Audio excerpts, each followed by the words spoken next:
Hello, everyone. This is Dr. Nelson from Central Florida. Uh, we are on the 4th of September, 2025, and we're going to be talking to Shawn and Janet Needham, and we're going to meet them in just a second. Let me click live on Instagram. Uh, Thank you for being here. Uh,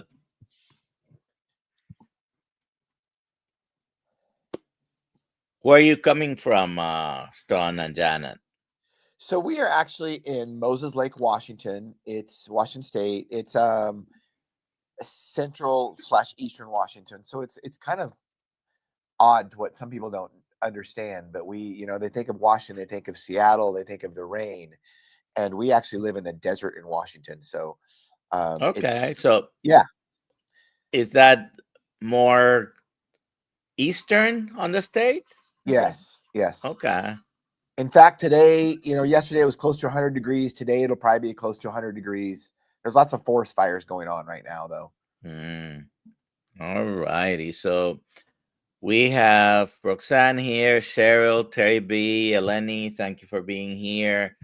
And if you have any questions as we go in our conversation with Shawn and Janet, please put it in the chat with a QQQ. I apologize if I miss one.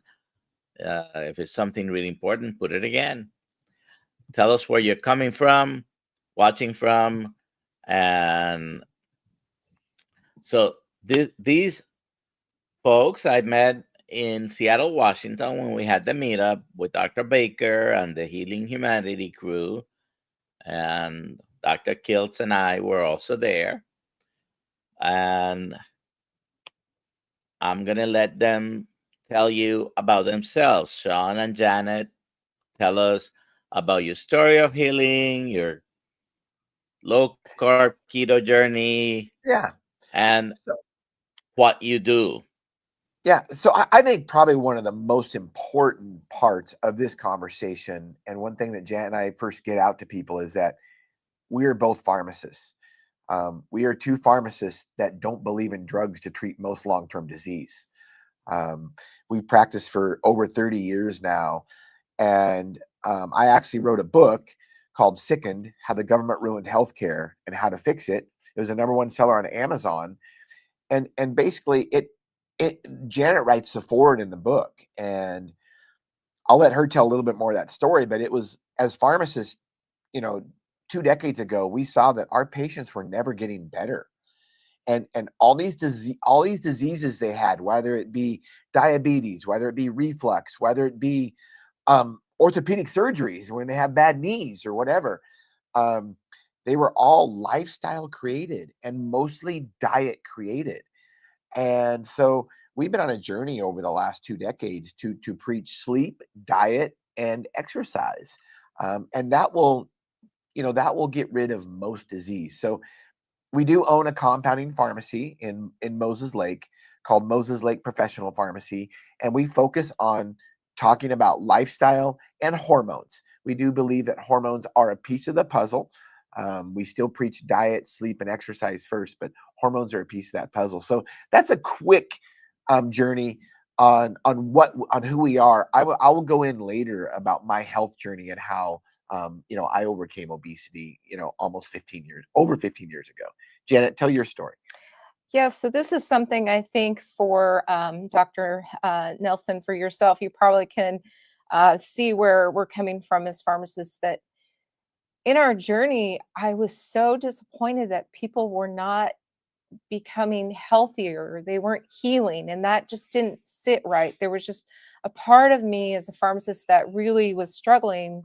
So I left retail to Shawn and I opened our own pharmacy and thought we could do things differently, but we were still in that setting of, helping people fill prescriptions, and those prescriptions just turned into one after another. You've probably heard of the word polypharmacy. Well, one client in particular that I had been a pharmacist from graduation to, down the road, we're owning our own business and running that. She called me one day and she said, Janet, I've ate myself to death. I'm dying. And she was only 50 years old. And it really gripped me. It was hard for me to accept. She was like, thank you for everything you've done for me. I'm so grateful. And after I'm off the phone with her, I'm just in my brain fighting, and my heart is fighting, like, did I help dig that grave? Did I do the best for her? Did I really give her the tools to become a healthier individual? Obviously, patients need to take responsibility for their own health, but I don't think I ever once talked to her about diet and her diabetes. And I just filled another prescription. And so that was really heavy on my heart. So I said, Shawn, we have to do something different. If we don't, I just can't do this anymore, because it was just one more med after the other for our patients, and they were not healing. I mean, we were talking about healing for humanity in Seattle, and it was amazing to see people and how their lives had changed, and even your journey. I mean, we want people to thrive, not just exist. So that laid so heavy on us that we changed our model and really focus on wellness and helping people balance their hormones. Have you found other pharmacists with similar feelings, leanings towards the healthcare industry? That's a great question. And I will say this, Dr. Nelson, of all the bad stuff that came about through COVID, and of course you practiced during COVID, one of the things that happened is it woke a lot of people up. And I can say, I don't know if I knew any pharmacists before COVID that were kind of along the thinking that we were. We've been thinking this for 2 decades. But I will say, I can think of, I mean, off the top of my head, at least a half a dozen, and there's a lot more because there's groups out there of them now on on social media and stuff. So that are definitely thinking this way.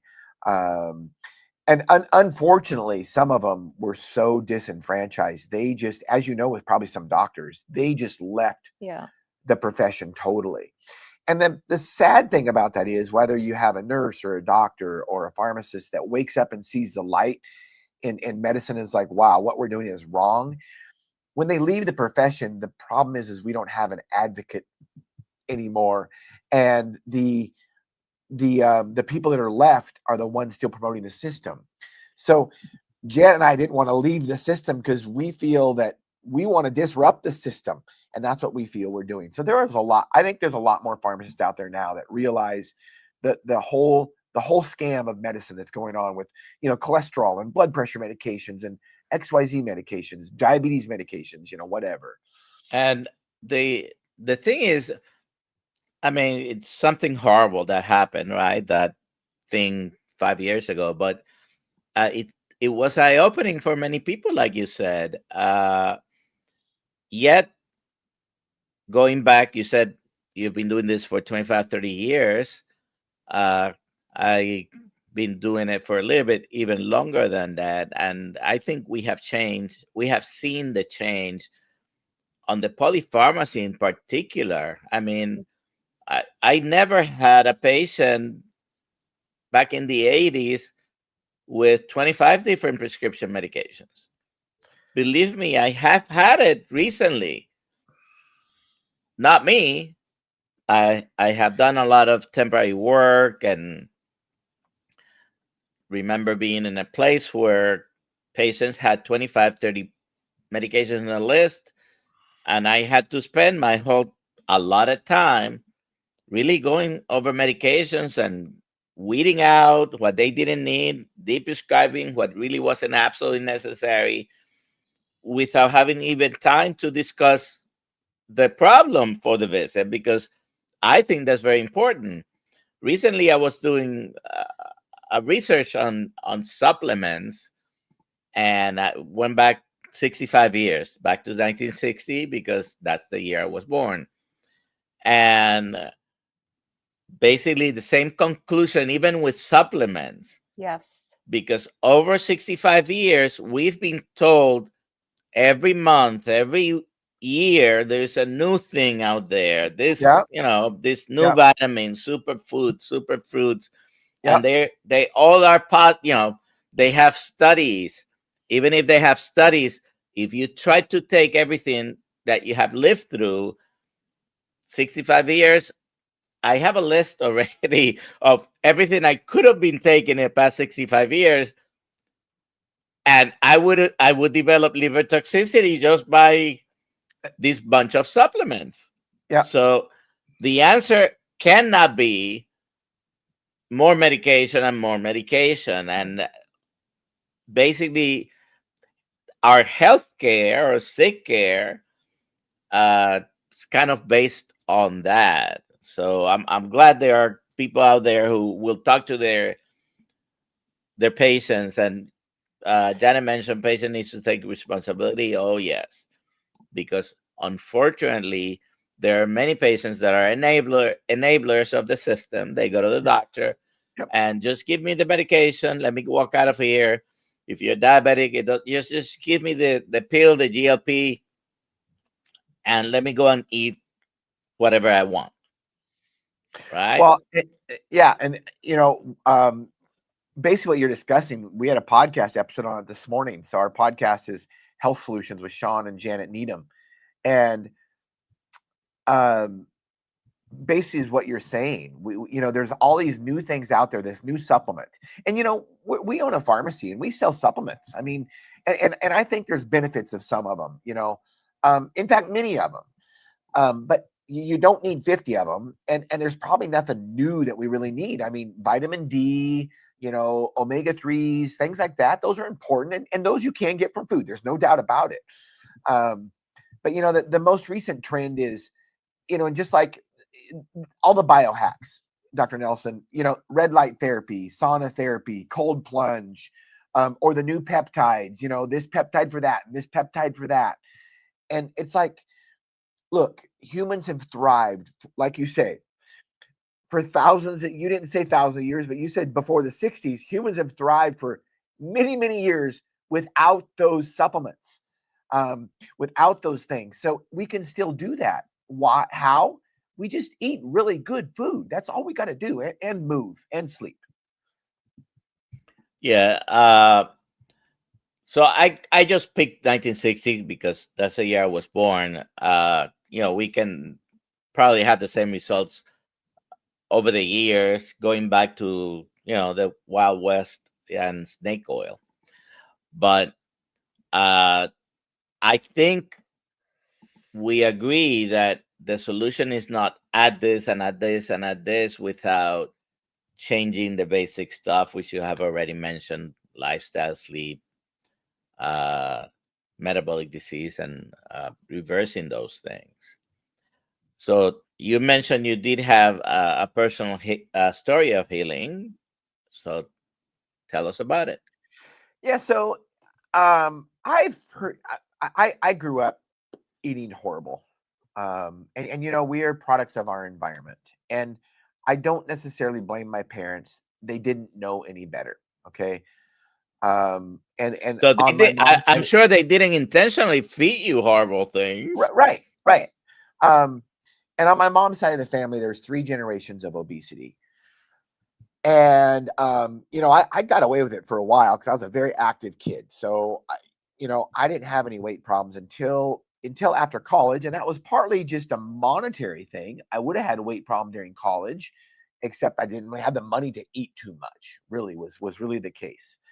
And I was still active, lifting weights and stuff. I wasn't doing a lot of intense exercise, but I was still lifting weights and stuff. And then after college, I just started struggling with my weight. And I went through yo-yos with diets, and I'd lose weight and then I'd gain it. I'd have some kind of event like a weightlifting competition that I had to make weight for. And I'm like, okay, I'm going to lose weight. And then I gain it back. And I went through that over and over again. And then in 2009, and of course, my kids are getting to be older. At the time, they would have been 9 and 7. I'm like, you know what? I don't want to be that parent that can't play with their kids when they're teenagers. I want my kids to be active. I want to be active with my kids, but I can't expect my kids to be active if I'm sitting on the couch, eating junk food, watching TV. So, in 2010, basically January 1st, I did all my blood work and stuff before, my weight and all that in December, so I'd kind of have a baseline. And then January 1st, I started a new life, and I lost about 60 pounds in about 5 or 6 months, and I, for the most part, have kept it off. Um, I've gained weight since then, on and off. I mean, I'm not as light as I was then, but I've put on a lot of muscle mass because I started training more intensely and doing more resistance training. So, and as you know, Dr. Nelson, the scale is just a piece of the puzzle. So, and I just, and I largely lost that weight. I didn't lose that weight by exercising. I lost that weight by changing my diet. I was on a high And there, protein. say it is a piece of the puzzle, definitely, but there say not the most important piece. Nope. Because you can lose weight in many ways that are not healthy. Right. Yeah. You end up suffering the consequences eventually. But Yep. yeah, you have to address the diet by itself first could help you lose weight, and whatever way of eating you're following, but you cannot out exercise a bad diet, right? Not even maybe. I tried Dr. Nelson before I finally, the bingo light went on in 2010. I tried to exercise my way out of a bad diet, and it does not work. And Jan and I are both cyclists, so we ride our bikes a lot, especially when we're training heavy for an event or something. And still, I mean, I'll burn 5,000 calories in a day, but you can out eat 5,000 calories. You start eating junk food, and it goes fast, especially non-satiating processed foods, which are usually high in carbohydrates. They don't satisfy you. You can just keep eating them and eating them. All right. We have a couple of questions and comments here. I highlighted some comments that they're not questions, all of them, but I think they're important to highlight. Cheryl is saying, my 35-year-old daughter is a pharmacist and was in long-term care, and now is in the hospice pharmacy. And by the way, one of the things that happens with hospice, I've dealt with many patients in hospices. I think the smart doctors usually will take them off everything. I mean, if they are in hospice, probably the right thing to do, and then just add only what's necessary. And the thing with many medications, including the statins, they may not really add that much to life expectancy, right? No. Anyway, she was disillusioned with the way healthcare system works, and still is. That's Cheryl, that's not uncommon for pharmacists. We got out over 30 years ago, but I mean, even when I was an intern, I'm like, seriously, I can't believe it's this way. And it has only gotten worse. We were talking about polypharmacy, a little bit ago. I mean, when I was in pharmacy school, I mean, to be on 6 medications was a lot. Yeah. And now we'll hear people that, talk to other pharmacists that work at whatever retail pharmacy. And it's like, oh, no, I had a patient on 35 meds. This is common. It's like, I mean, just rationally thinking, Dr. Nelson, I don't care what those meds are. There is no way taking 35 meds is good for you. And they're not necessary. 35 meds. I can probably guarantee you that they're having some adverse effect that is worse than whatever the conditions the patient has are. It's just incredible. I've seen it, so I have always been a little bit of a disruptor, so I have tried to avoid doing that. Yeah. Even before I was in this low carb keto carnivore world, it has never sit right with me to have so many people. And the thing is, I find that this is a criticism to my own, medical community. Very often, for example, treatment of diabetes, which is one of my things that I want to fight, you have duplication in many of the medications. So if you put them on a new medication that's kind of doing the same thing as the other one, then take him off the other freaking medication. Oh, I know. Right. I know. Right. I see so often Mm. patients, patient is, for example, not that it's the best thing, but let's say a patient ends up having to use insulin. Well, guess what? The sulfonylureas, glipizide, glimepiride are among the latest ones, and they're already 30 years old, 20 years old. What the only significant thing they do is squeeze more insulin out of the Yeah, right. pancreas. So why, if you're gonna put someone on insulin, take them off the sulfonylurea, because all you're doing now is causing hypoglycemia. Yeah. Yes. They're gonna have episodes You're right. and worse outcomes than if you at least take him Right. off that medication. That's just one example. Mhm. Uh, Yeah. It becomes anyways, management of side effects of drugs, which is ridiculous. And let's just call it, one of our pharmacists that have seen the light, she taught me this. Let's just call side effects what they are. We were taught side effects to water it down, but what it really is toxicities. Right. Those are toxicities it is. from a drug. Yeah, They're poison. it is. Drugs are poison. Yeah, it's causing damage. Now,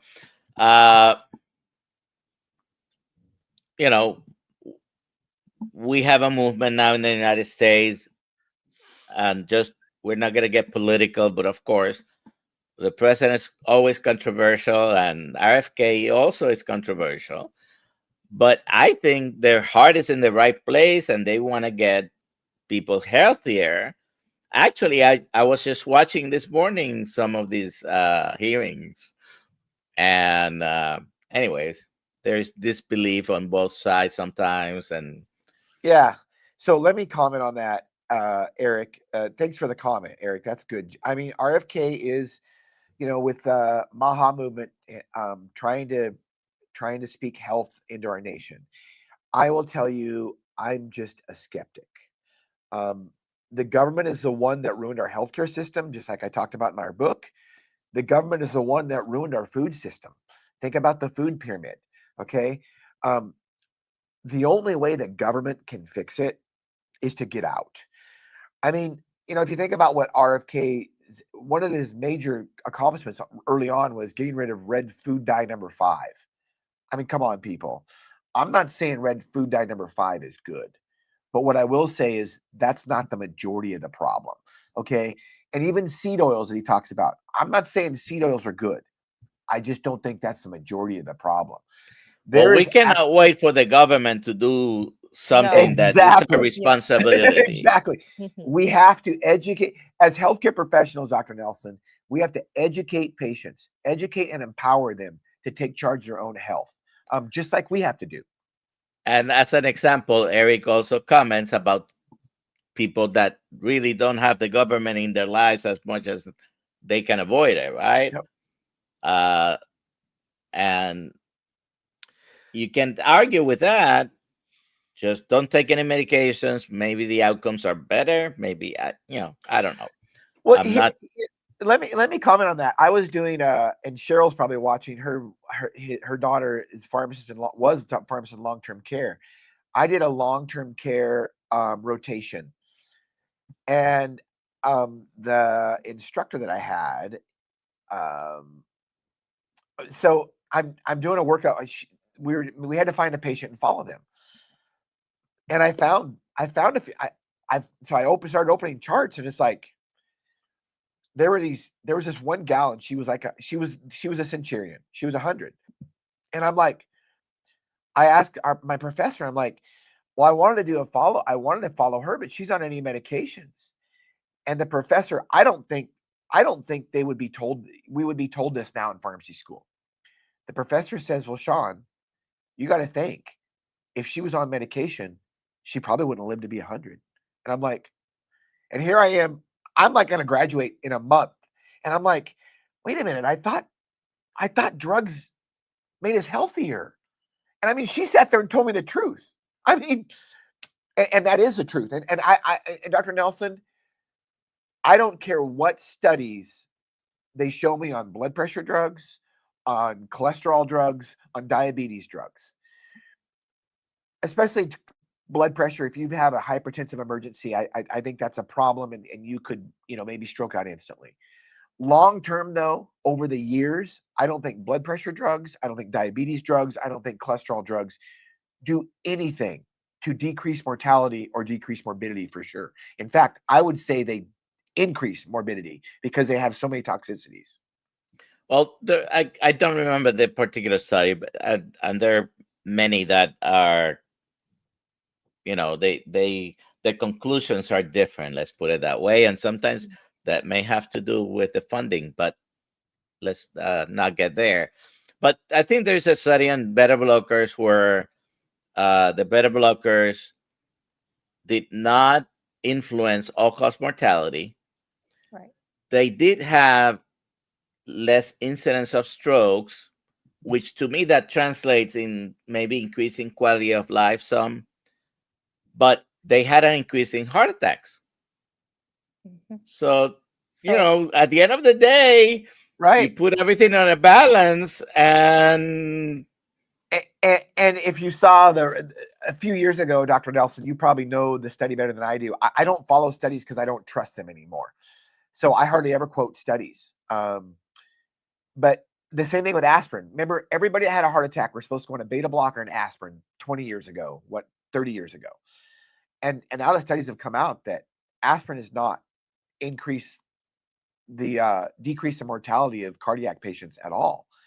And I mean, I think, and there are studies out there on the cholesterol drugs, but it just goes to show you, here's the thing. And here's my rational thought. I tell people, I'm not a smart guy. I'm not a scientist. I'm just a rational thinker.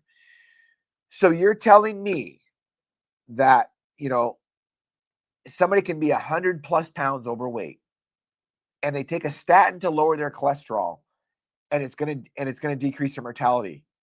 I'm not buying it. I don't care what study you show me.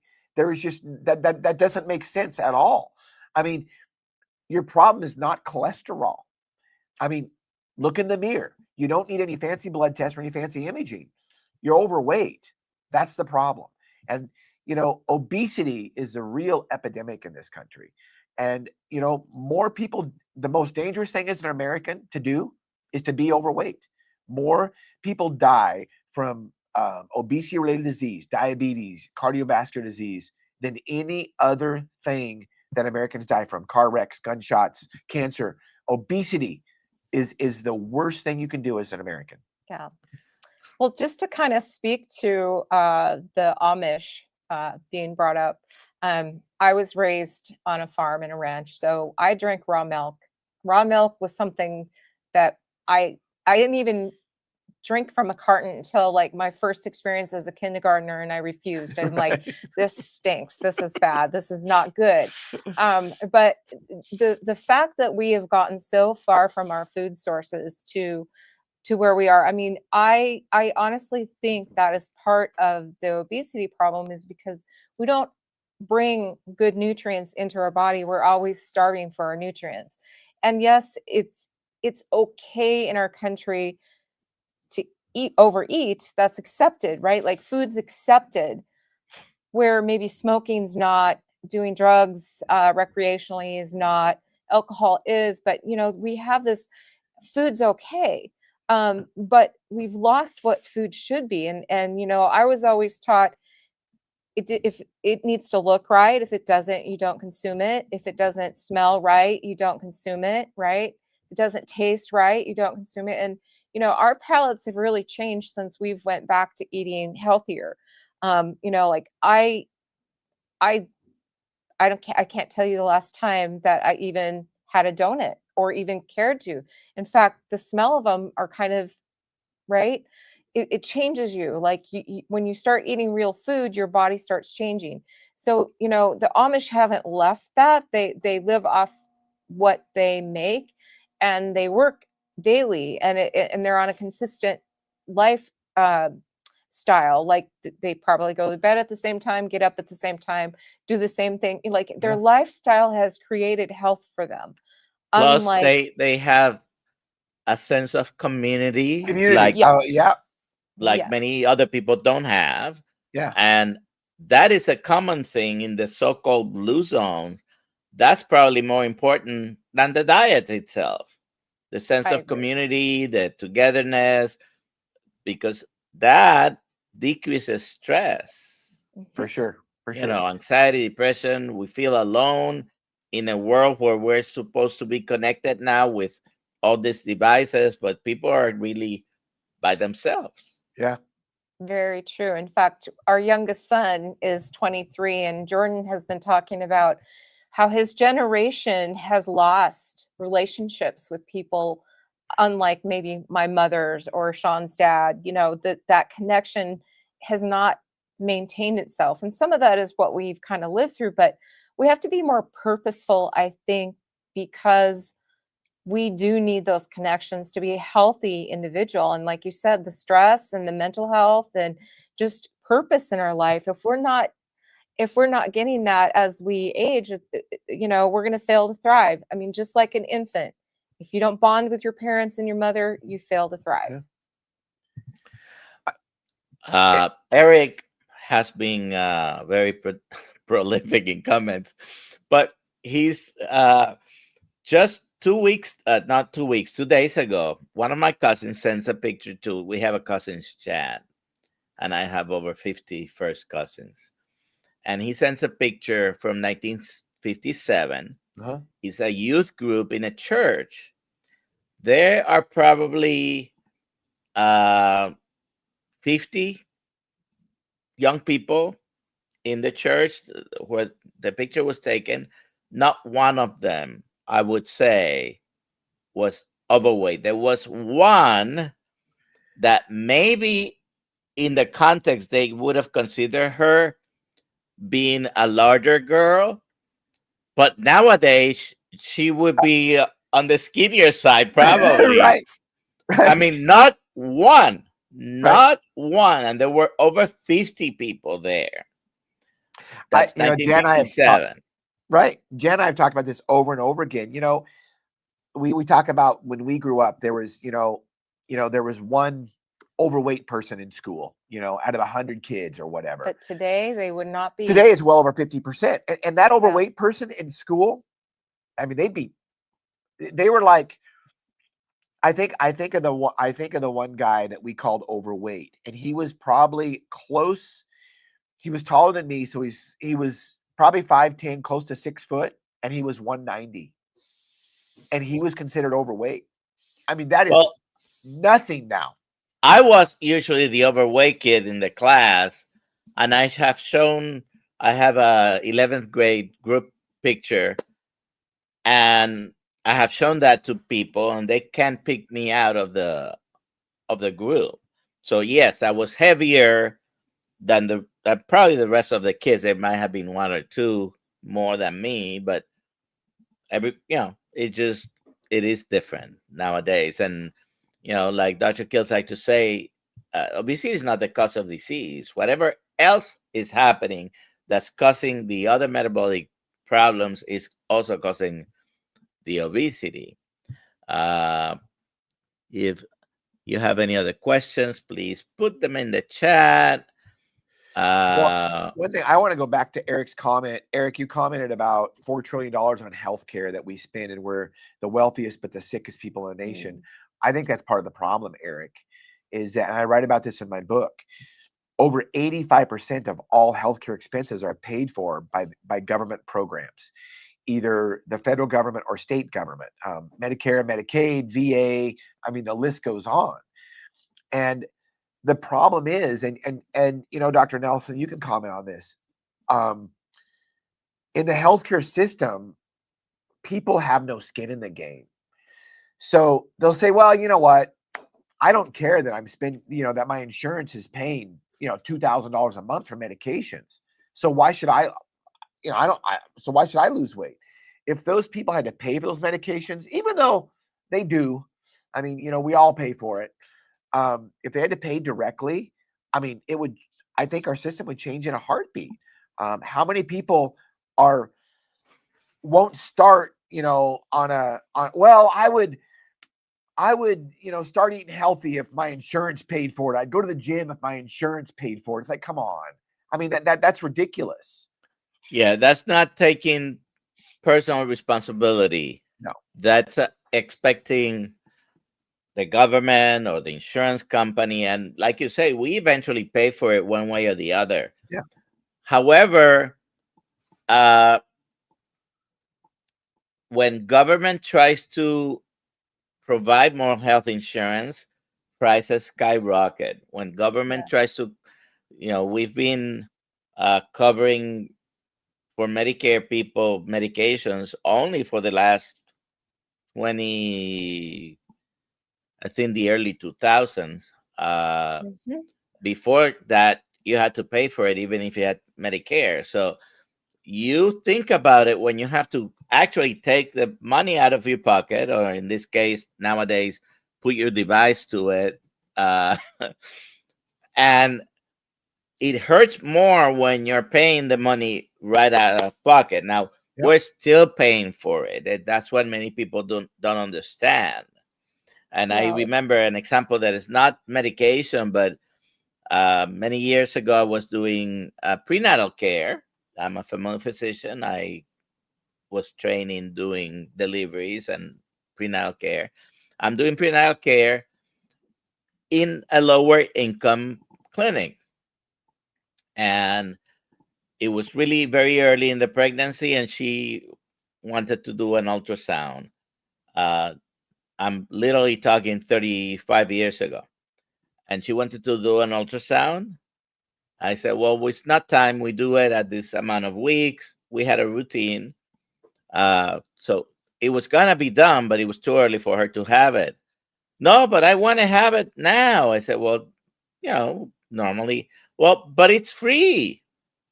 I said, wait a second. It might be free to you right now, but someone's paying for it. You have insurance? Yeah. Well, your insurance is paying for it.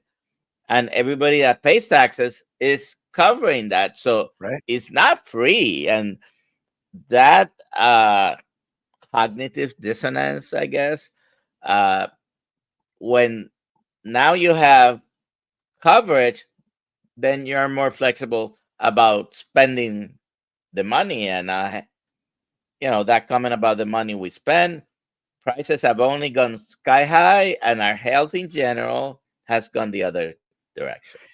Well, I write about that in my book. And Medicare Part D, where Medicare first started paying for drugs, was 2007. So you're right, in the early 2000s. And the year after they started paying for drugs, the price of drugs went up 19% in 1 year. I write about it in my book back in the 60s when Medicare first started back in 1964. Not only did prices increase, but utilization increases. So the utilization of nursing homes within a few years after Medicare passed in the 1960s increased 700%. I mean, nursing homes were basically created in the United States because of Medicare. I mean, nursing home was not a big business until Medicare started paying for it. And it wasn't necessarily Medicare and Medicaid. I get that. But they're both programs passed under the same government bill. So, not only when the government starts paying for healthcare do prices increase, but utilization goes up because, like you say, there's that person that says, well, it's free. I don't have to pay. I'm not paying anything. I'll just go do it. Absolutely. Brian, before you were a teenager, I guess, my doctor quit medicine because of insurance mandates. That was the beginning of the failures. in this country. And unfortunately, we have many examples even outside healthcare, patient, no, college education, and universities. As prices started skyrocketing when student loans became Yeah. available, right?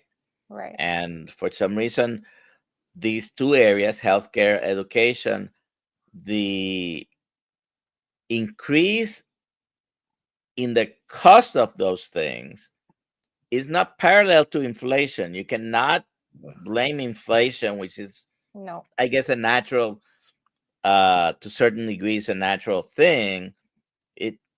It's outpaces inflation by, thousands of times. And what do those two industries have in common? Education and healthcare both have in common is they are highly government subsidized, and that's what makes the cost skyrocket. Yeah, yeah, certainly. Like I said, when loans became available, and anyways, don't want to get too much into the weeds of the politics. The bottom line is, whose responsibility is your health, Sean? Right. It's up to the individual. And I, speaking of insurance, um, unfortunately, anytime we talk about healthcare, we have to talk about politics because it is a little bit political. But I agree with you. Ultimately, the responsibility lays on us. I write in my book, in chapter 6 of my book, which is the 6-step solution on how to fix healthcare. The first step solution is to empower people to be in charge of their own health. But the opening line I have in there is, the best health insurance we have is not some kind of policy that we can buy. It's right here. It's how we take care of ourselves. There is no better insurance than what we eat, how we sleep, and how we move. That is the best insurance we will ever have. I mean, Jan and I haven't went to the doctor for a long-term disease, for anything, and I don't know how long. I mean, and the last time our kids went to the doctors, one broke his wrist and one broke his leg. I mean, those are things we should go to the doctor for. We should not go to the doctor for diabetes. Diabetes is reversible, period. Uh, just today or yesterday, I had like a 10-minute chat with Dr. Boss about reversing type 2 diabetes. It's in Dr. Kilt's uh, channels. Look for it. Very interesting. Uh, I'm showing your YouTube page, Moses Lake Professional Pharmacy, and I know you have links there to Linktree, and all the things are Yep. there. So go there, subscribe to the channel, We are and and we are actually streaming live on our Instagram right now, our Health Solutions with Shawn and Janet Needham Instagram, and we're on one of my Facebook pages. I don't know if we're on our podcast page or my personal Shawn Needham page, but we're streaming live with you guys right now. by the way, if there are any questions in any of those that I don't see, shout it out, and Yeah, they don't come up. I don't see them come up on my end when I stream with you, but I'm not an expert at this, so but I don't see any. it's okay. Uh, so I will go check mine. you had problems before, which you have improved. So what way of eating are you doing right now? Are you buying a lot of stuff in boxes, bags, and cans? So, I'm being facetious, of course. right. So, if it doesn't rot, we try not to eat it. So, the inside of the grocery store, we avoid at most costs. We probably go through a whole beef at least twice a year. We do have 2 boys that are men now that help raid the freezer, but Yeah. I'm as a mom, I'm Have at it. yeah, come and get it. Um, but we do incorporate some like berries, and Sean does that more than me. We do eat dairy. I'm not opposed to dairy. We do eat some vegetables, but our core diet is probably more protein. And Animal protein. and I probably more than my husband, love red meat, but I do eat chicken and fish. I like and some I pork, love red but meat. right. But we do have other foods like carbs in it. We don't buy bread. Not that I don't like bread, but we just don't. We just leave it at the store. And our motto is if it's not rotting, we probably shouldn't be eating it. And quite honestly, I don't really miss a lot of foods that we used to eat. I mean, the box of cereal that you could sit down and eat the whole thing never really filled you up anyway. So, that's not in our pantry. In fact, our pantry's kind of odd. It's kind of our pantry's kind of bland. I mean, Yeah. and I yeah, believe, I mean, I believe you. and our freezer is full of meat. Our fridge is kind of bland too because we'll put some things in Yeah. there. And Cook I like pork. Janet doesn't like pork. I mean, Not she as likes much. bacon and sausage, but Oh, I yeah. like pork. And one thing is one thing we'll tell patients like that have diabetes or any kind of disease when they say, "Well, you guys don't eat carnivore." It's like, no, we don't eat carnivore because we're not sick anymore. But if I was sick, I would go pure carnivore. I would go probably red meat only for like 90 days at least. And that's what we tell our patients to do. Anytime they have whatever disease, it's like, you know what? We refer them. I love Rivero.com. I don't know if I can plug them or not. I hope I can. Yeah, no, go ahead. We promote anyone in the space. Okay. So So I love Rivero.com because unlike a lot of these influencers that we were kind of referencing earlier, but we didn't say any names, they don't sell supplements, they don't sell peptides, they don't sell anything besides diet, and they focus on carnivore. Yeah, I get it. Somebody could argue it's like, well, that's how they make money is selling carnivore. Well, yeah, because it helps people. But once you get to be more metabolically healthy, you can eat fruits, or we eat very little fruit, but you can eat berries. I guess berries might be a fruit. Berries, vegetables, dairy, and we eat potatoes. But we're metabolically healthy. I would tell people to stay away from that if they're sick. Right. And I usually say to women too, especially, when we're in our space of helping women with their hormones and being healthy, the biggest thing that we have done to ourselves is eat too many salads and not enough protein. So eat your protein before you do anything else. So I try to do that. And as you notice, I'm a fair individual. My skin has changed tremendously. I mean, I used to be the one that was like hiding underneath, slathering on the sunscreen and I don't. I don't have to. I mean, it's amazing when you have the nutrients. Of course, I'm careful and I expose myself slower, but my ability to be out in the sun has lengthened tremendously.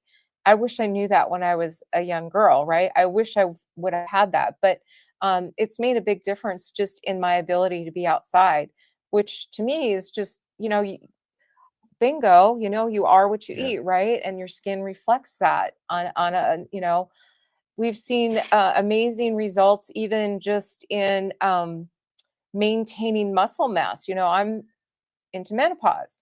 I've been able to maintain my muscle mass, and that's going to give me longevity as well as being able to be healthy and thrive as I age. So it's made a big difference, I think, for me. I mean, obviously, when we cycle long distance, we do have to supplement that a little bit, but the core of our diet is making sure that you get healthy protein. And I'm not a protein shake drinker. I've never been.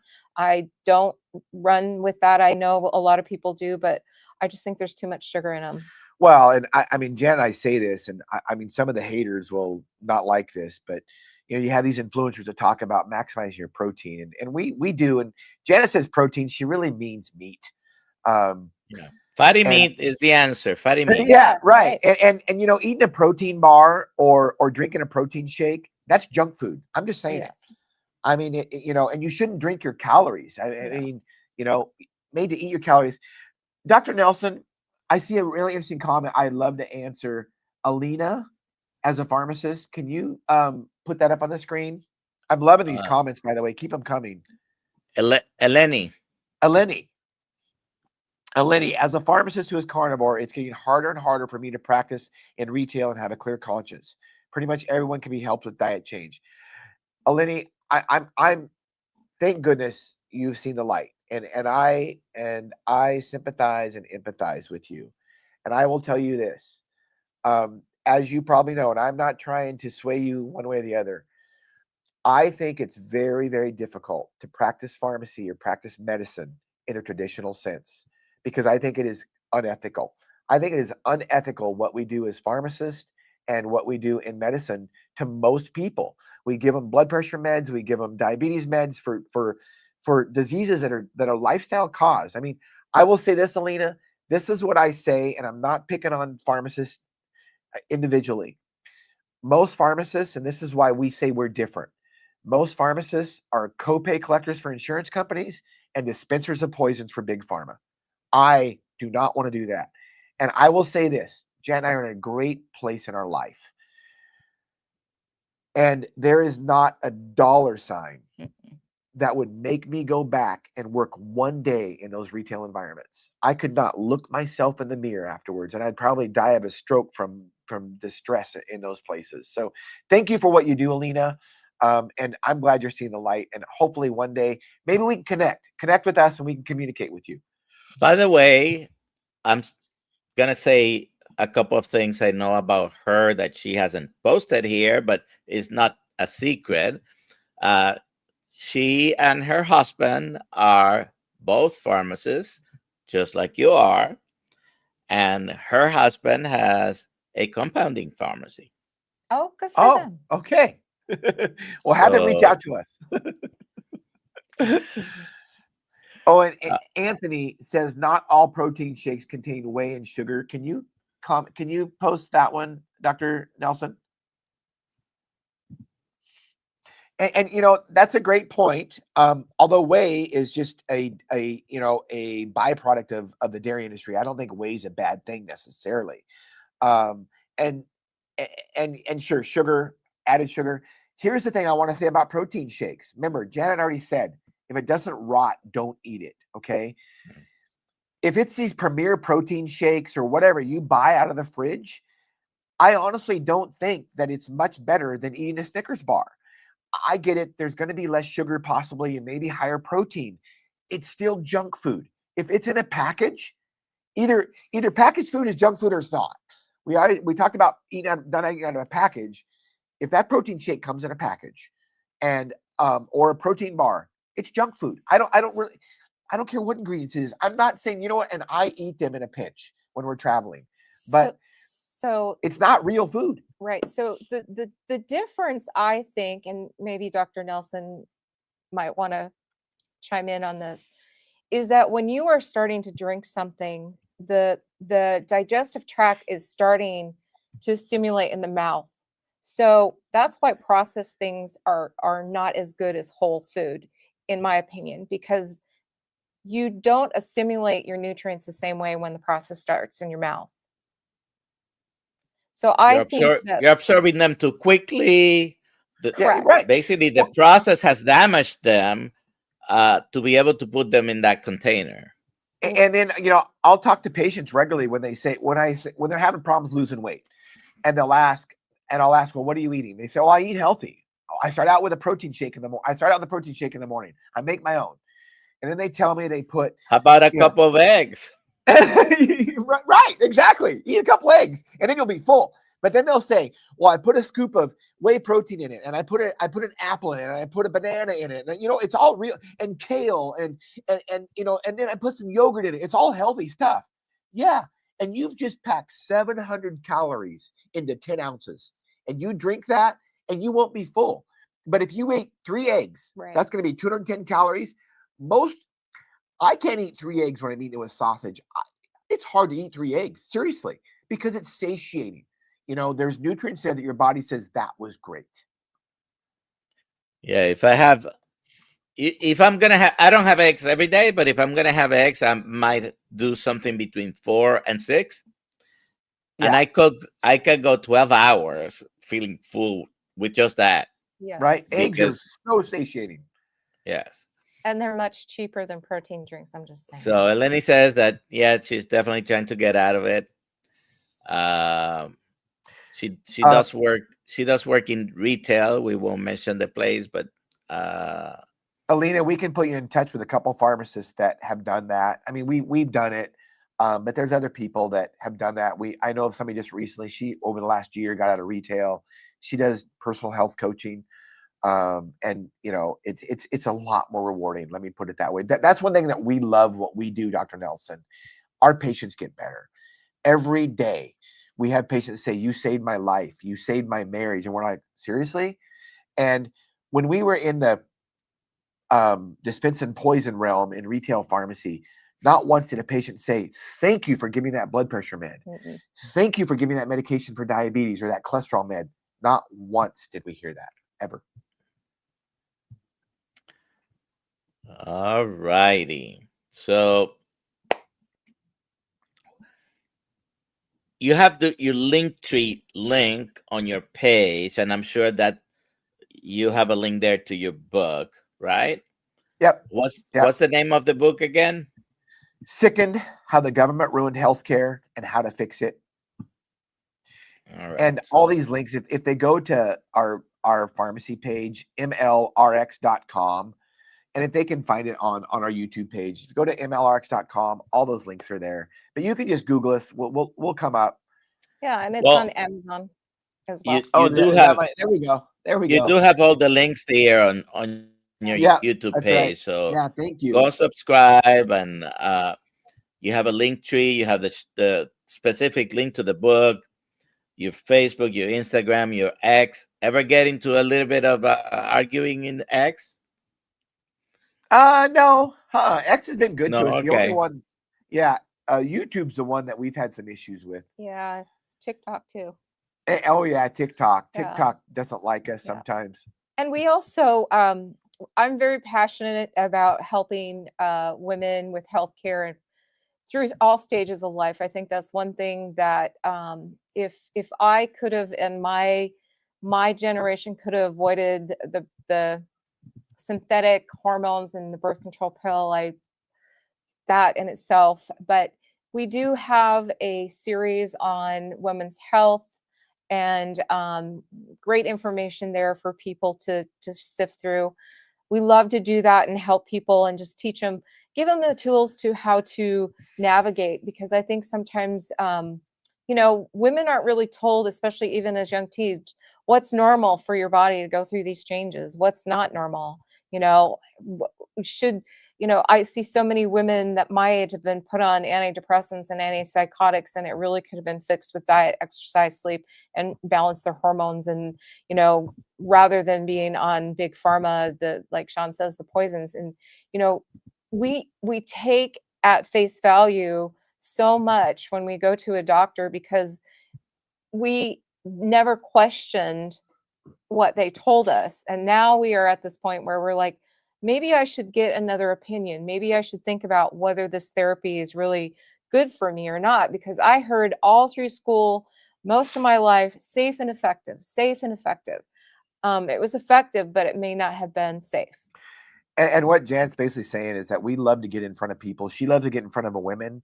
So if anybody out there can get her in front of, a group of half dozen or more women, she would love to sit there and talk to them. We love to do in person. We could do virtual too, but we like in person the best because it's just more intimate. And we just love to get in front of people and talk about our journey. We think it's very powerful that here are two pharmacists that don't believe in drugs to treat long-term disease. So if there's anybody out there that wants us to be on their podcast, or anybody that we should connect with, please reach out to us and we will reach out to them and we'll try to get on their podcast, because we love sharing our journey. It's very powerful. We honestly think that we were put in this position for a reason. Now, I can tell you that my life has been saved more than once by antibiotics, for example. Absolutely. Yep. I used to get a lot of allergies. I don't anymore. I used to get sinus infection 2-3 times a year. Don't anymore. But this is how everything starts, with a runny nose, which is purely allergic. It would turn into a sinus infection. Then it would go down to my throat. and down to my lungs, usually bronchitis, but this particular one occasion, I developed pneumonia. So here I am treating myself, by the way, Oh, wow.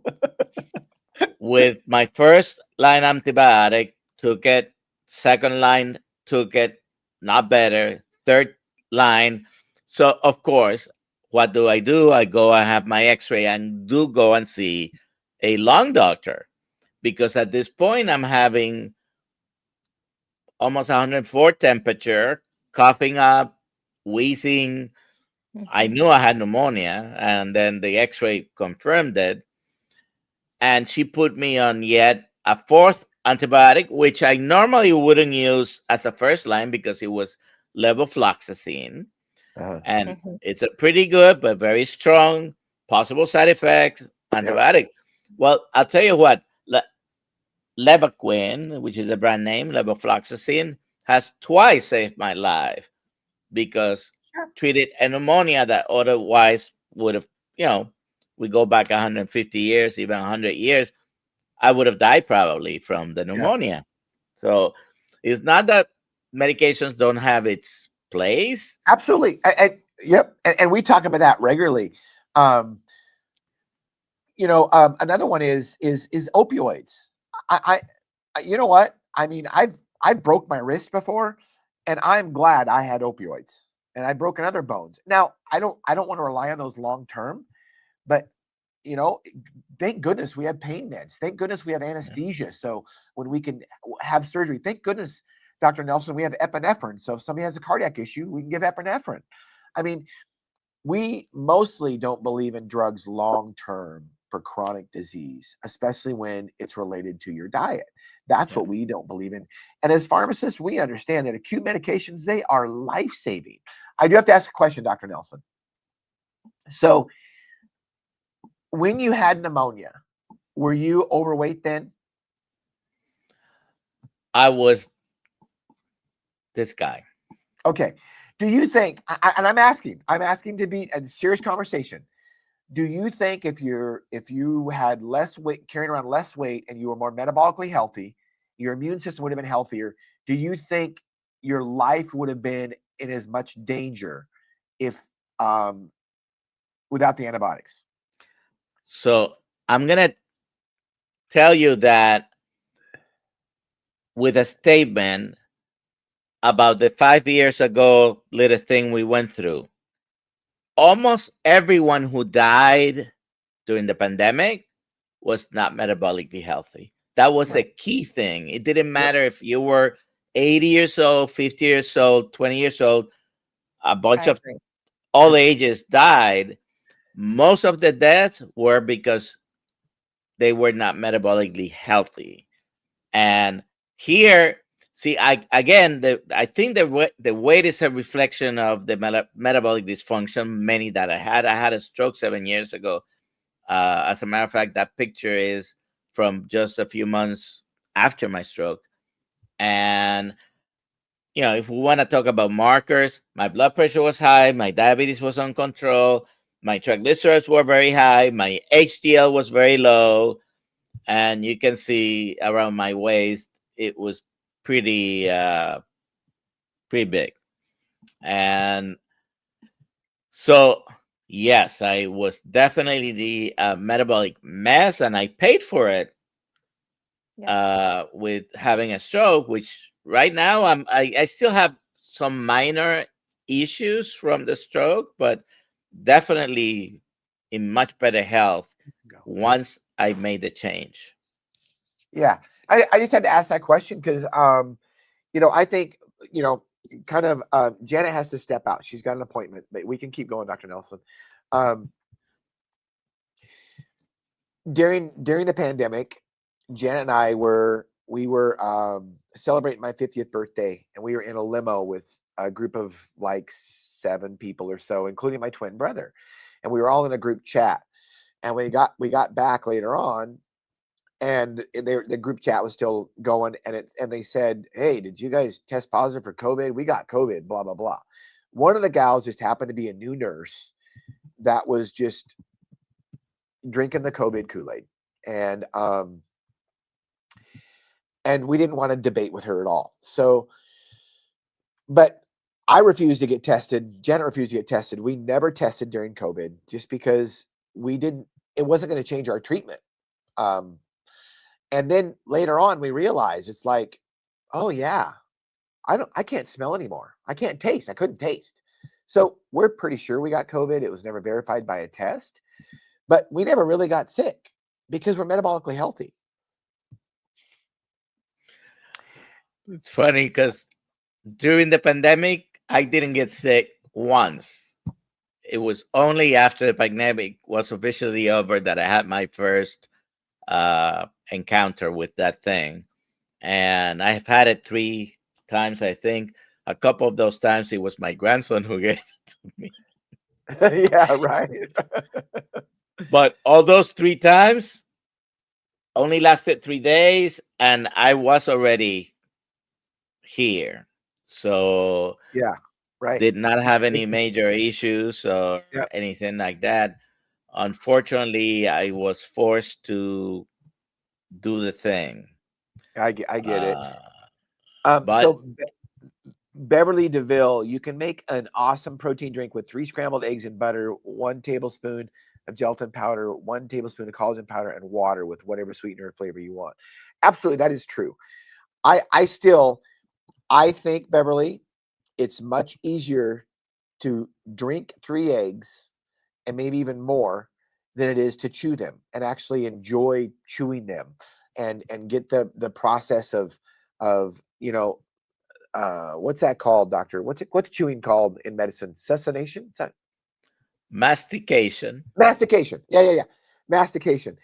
I think that's an important process for digesting rather than just drinking your calories. But yes, that is a healthy protein shake. There's no doubt about it. But I think it'd be this is what I ask you to do. Eat those things individually, and you probably wouldn't do it. So think about that. It's much easier to drink your calories. By the way, you mentioned you only eat things that rot, but you do eat very likely 2 things that don't rot, because animal fat doesn't rot. So fatty meat, butter, you can leave it outside. I've only gotten ever, I remember years ago, I may have gotten some mold on butter, but it was because the dish was wet. Yeah. And the reason the mold, I'm just guessing using my chemistry background, salted butter is basically preserved, and it's not a bad preservative. I wonder if unsalted butter, if bacteria and mold would grow on it. I'm guessing yes, but I don't know. Probably. I haven't tested that theory because I don't buy salted butter, and I leave it outside. But every stick doesn't last even a week out. So we don't give it. We consume it a lot. Yeah, going to my microbiology, I'm thinking about this. You mentioned animal fat. Beef tallow. Yeah, lard. And we have bacon grease. We use bacon grease to cook it. We cook in bacon grease and butter. And yeah, you're right. It lasts forever. And here's one of the things is that bacteria and mold, or basically all microorganisms, what do they need? They need water. They need water to live. And if fat doesn't have water in it, so they can't live on fat. That's probably, I'm thinking about that. So maybe unsalted butter would still not. Anyways, Shawn, thank you very much. Thank you, Janet, as well. This is the book, Sickened, but the link was on his webpage. So not webpage, I'm sorry. The link to the webpage is on his YouTube. So go to the YouTube channel and you can see all his links and the pharmacy. Do you have clients all over the country as far as the pharmacy is concerned and the compounding? Yeah, we're licensed in multiple states across the nation. A majority of our business is shipped, And our goal is, even if we're not licensed in that state, or we can't do business in that state because we're not licensed, we just like spreading good information. So we like getting in front of people and just talking about health and wellness, and we can throw hormones in there. We think that Jan and I, we really know hormones. We are 2 hormone experts. We think that there's probably no pharmacy in the nation that has 2 more versed people on hormones than our pharmacy does. And we're pretty proud of that fact. And it's because it's what we do. We talk hormones all day long. All right. Thank you for being here. Thank you, everybody, for being here. Tomorrow morning, 6 a.m. Eastern Time, we'll be again on the morning live. And until next week, eat meat. That's right. Thank you, Dr. Nelson, for having us on.